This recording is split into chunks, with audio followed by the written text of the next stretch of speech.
শুক্রবার সকাল 10:38 দেশ জুড়ে ভূমিকম্প অনুভূত হওয়ার পরই টঙ্গীর ফ্যাশন পালস লিমিটেড নামের একটি পোশাক কারখানায় পদদলিত হয়ে শতাধিক শ্রমিক আহত হয়েছেন।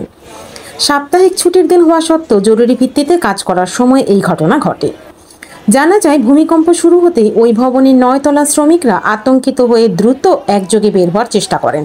এই সময় কারখানার জরুরি নিরাপত্তা গেট বন্ধ থাকায় পরিস্থিতি মারাত্মক আকার ধারণ করে।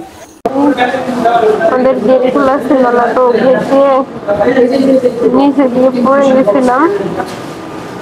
হঠাৎ করে গেট খোলা হয়েছিল, আমার উপরে বেশ কিছু মানুষ পড়ে গেছে। দ্রুত বের হওয়ার পথ রুদ্ধ হওয়ায় গেটের সামনে ভিড় ও ধাক্কাধাক্কিতে 2 শতাধিক শ্রমিক পদদলিত হন। এর উপরে যারা তলে পড়ে রয়েছে তারা চেষ্টা করতেছে বাড়ার জন্য, বের হতে পারতেছে না। এক এক করে টাইনে টেনে তুলে আলাদা করে দিচ্ছে। আহত শতাধিক শ্রমিককে সঙ্গে সঙ্গে টঙ্গীর শহীদ আহসানুল্লাহ মাস্টার জেনারেল হাসপাতাল ও পার্শ্ববর্তী ক্লিনিকগুলোতে ভর্তি করা হয়েছে।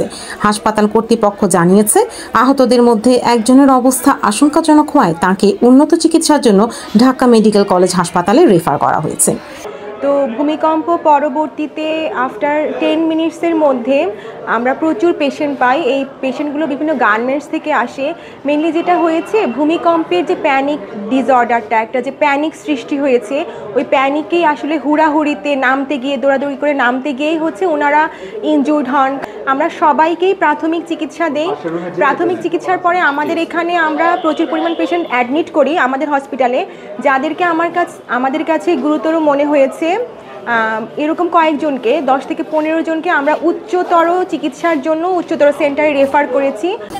বর্তমানে কারখানার ভেতরে থমথমে ও উত্তেজনাপূর্ণ পরিস্থিতি বিরাজ করছে। এদিকে যে কোনো ধরনের অনাকাঙ্ক্ষিত পরিস্থিতি এড়াতে টঙ্গীর শহীদ আহসানুল্লাহ মাস্টার জেনারেল হাসপাতাল ও সংশ্লিষ্ট এলাকায় অতিরিক্ত পুলিশ মোতায়েন করা হয়েছে।